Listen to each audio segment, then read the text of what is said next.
இன்று நாம் தியானிக்கப் போகும் எபிரேயர் 13 அதிகாரம். இந்த அதிகாரத்தில் உள்ளதை வைத்து திருப்தியாக வாழ்வது எவ்வளவு முக்கியம் என்பதை தேவன் நமக்கு கற்றுக் கொடுக்கிறார். தேவன் நம்மை ஒருபோதும் விடமாட்டார் என்றும் கைவிடமாட்டார் என்றும் இந்த அதிகாரம் நம்மை உறுதிப்படுத்துகிறது. இந்த அமைதியான வேதாகம வாசிப்பு உங்கள் மனதை அமைதிப்படுத்தி தேவனில் திருப்தியாக வாழ உங்களை ஊக்குவிக்கட்டும். இப்போது நாம் எபிரேயர் 13 ஒன்றாக வாசித்து ஆசீர்வாதத்தை பெறுவோம். சகோதர சிநேகம் நிலைத்திருக்க கடவது. அந்நியரை உபசரிக்க மறவாதிருங்கள். அதனாலே சிலர் அறியாமல் தேவதூதரையும் உபசரித்ததுண்டு.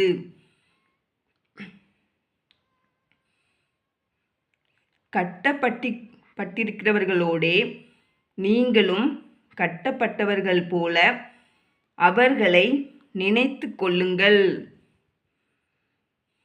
நீங்களும் சரீரத்தோடு இருக்கிறவர்களென்று அறிந்து தீங்கனுபவிக்கிறவர்களை நினைத்து கொள்ளுங்கள். விவாகம் யாவருக்குள்ளும் கனமுள்ளதாயும் விவாக மன்றம் அசூசிப்படாததாயும் இருப்பதாக. வேசி கள்ளரையும் விபசாரக்காரரையும் தேவன் நியாயந்தீர்ப்பார். நீங்கள் பண ஆசையில்லாதவர்களாய் நடந்து உங்களுக்கு இருக்கிறவைகள் போதுமென்று எண்ணுங்கள். நான் உன்னை விட்டு விலகுவதும் இல்லை, உன்னை கைவிடுவதும் இல்லை என்று அவர் சொல்லியிருக்கிறாரே. அதனாலே நாம் தைரியங்கொண்டு கர்த்தர் எனக்கு சகாயர், நான் பயப்படேன், மனுஷன் எனக்கு என்ன செய்வான் என்று சொல்லலாமே. தேவ வசனத்தை உங்களுக்கு போதித்து உங்களை நடத்தினவர்களை நீங்கள் நினைத்து அவர்களுடைய நடக்கையின் முடிவை நன்றாய் சிந்தித்து அவர்களுடைய விசுவாசத்தை பின்பற்றுங்கள்.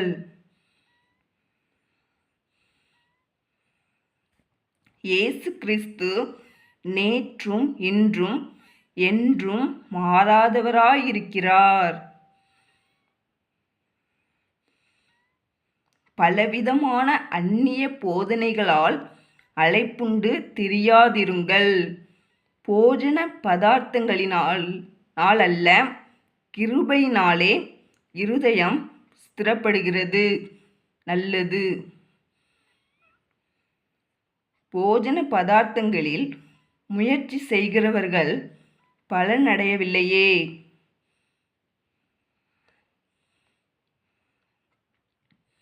நமக்கு ஒரு பலிபீடமும் உண்டு, அதற்குரியவைகளை புசிக்கிறதற்கு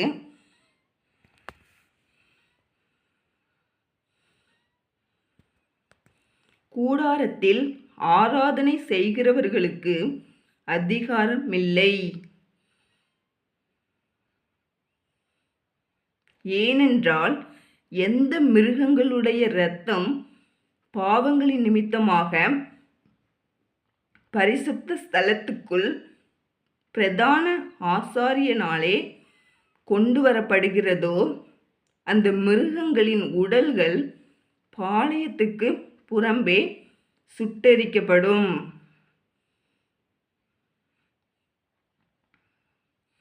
அந்தப்படியே இயேசுவும் தம்முடைய சொந்த இரத்தத்தினாலே ஜனத்தை பரிசுத்தம் செய்யும்படியாக நகர வாசலுக்கு புறம்பே பாடுபட்டார். ஆகையால் நாம் அவருடைய நிந்தையை சுமந்து பாளையத்துக்கு புறம்பே அவரிடத்துக்கு புறப்பட்டு போக கடவோம். நிலையான நகரம் நமக்கு இங்கே இல்லை, வரப்போகிறதையே நாடி தேடுகிறோம்.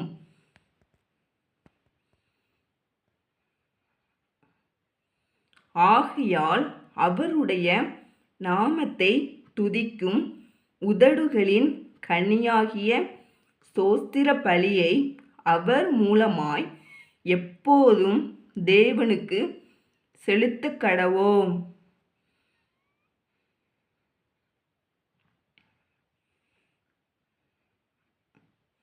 அன்றியும் நன்மை செய்யவும் தான தர்மம் பண்ணவும் மறவாதிருங்கள். இப்படிப்பட்ட பலிகளின் மேல் தேவன் பிரியமாயிருக்கிறார்.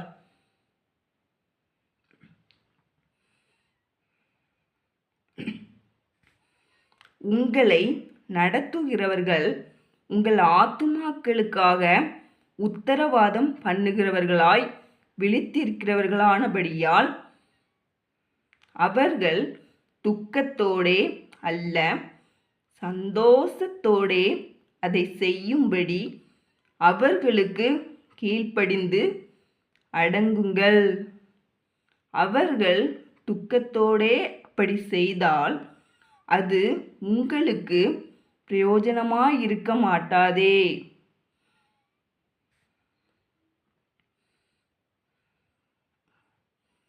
எங்களுக்காக வேண்டிக் கொள்ளுங்கள்.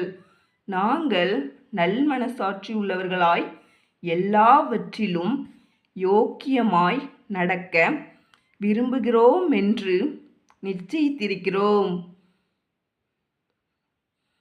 நான் அதிசீக்கிரமாய் உங்களிடத்தில் வரும்படிக்கு நீங்கள் இப்படி வேண்டிக் கொள்ளும்படி அதிகமாய் கேட்டுக்கொள்ளுகிறேன்.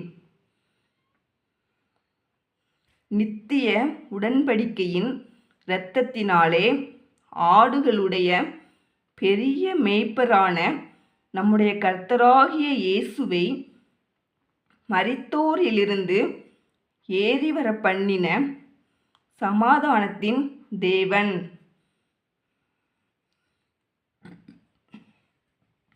இயேசு கிறிஸ்துவை கொண்டு தமக்கு முன்பாக பிரியமானதை உங்களில் நடப்பித்து நீங்கள் தம்முடைய சித்தத்தின்படி செய்ய உங்களை சகலவித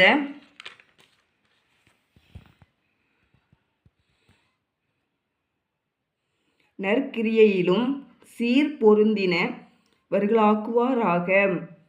அவருக்கு என்றென்றைக்கும் மகிமை உண்டாவதாக. ஆமேன். சகோதரரே, நான் சுருக்கமாய் உங்களுக்கு எழுதின இந்த புத்திமதியான வார்த்தைகளை நீங்கள் பொறுமையாய் ஏற்றுக்கொள்ளும்படி வேண்டிக் கொள்ளுகிறேன். சகோதரனாகிய தீமோத்தேயு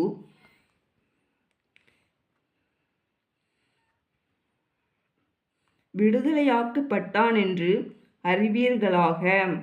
அவன் சீக்கிரமாய் வந்தால் அவனுடனே கூட நான் வந்து உங்களை காண்பேன். உங்களை நடத்துகிறவர்களையும் பரிசுத்தவான்கள் யாவரையும் வாழ்த்துங்கள். இத்தாலியா தேசத்தார் யாவரும் உங்களுக்கு வாழ்த்துதல் சொல்லுகிறார்கள். கிருபையானது உங்கள் அனைவரோடும் கூட இருப்பதாக. ஆமேன். இந்த எபிரேயர் 13 அதிகார வாசிப்பு உங்கள் மனதை தொட்டிருந்தால் லைக் செய்யுங்கள், ஷேர் செய்யுங்கள், சப்ஸ்கிரைப் செய்யுங்கள். ஜீவ வார்த்தை, தேவனுடைய வார்த்தை உங்கள் வாழ்க்கைக்காக. உண்மையான ஞானமும் திருப்தியான வாழ்க்கையும் எவ்வாறு கிடைக்கிறது என்பதை டெஸ்கிரிப்ஷன் முதல் வரியில் கொடுக்கப்பட்டுள்ள நீதிமொழிகள் 8 வசனங்களில் வாசித்து தியானியுங்கள்.